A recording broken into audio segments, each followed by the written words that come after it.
All right, Stuart, so one of the best interviewers in the game. Do you have any advice for other people, such as myself, trying to become interviewers? Ask one question. And you don't have to ask a long question.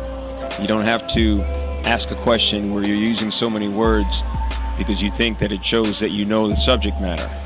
Ask a question that really warrants an answer. It could be as easy as why, or what were you thinking, or why do you think it happened like that? And ask a question. Don't make statements.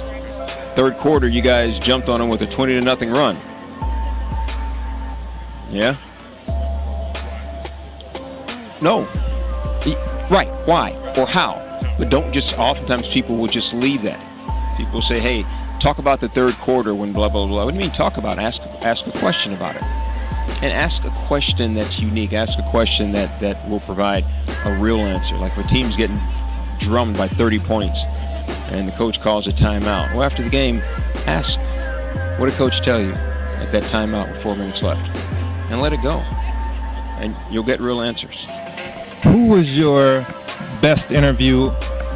My favorite was an interview I did with Roy Campanella Jr., 3-time National League MVP with the Dodgers back in the 1950s.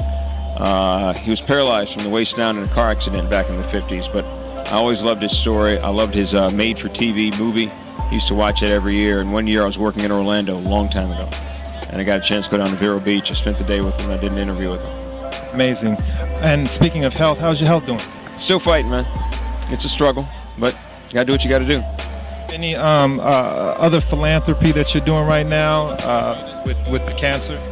Yeah, I do a lot of different things with the Live Strong Foundation, the Jimmy V Foundation, Trish's Troops. It's up in the Midwest. So little things, whatever I can. Oftentimes, it's not so much about philanthropy. It's about seeing somebody who's battling the same thing that you're battling and taking 5 or 10 minutes to talk to them. That, to me, goes in some ways further than writing a check. What's going on? Stuart Scott from ESPN with you. Make sure y'all got to check out Holla Atcha Boy.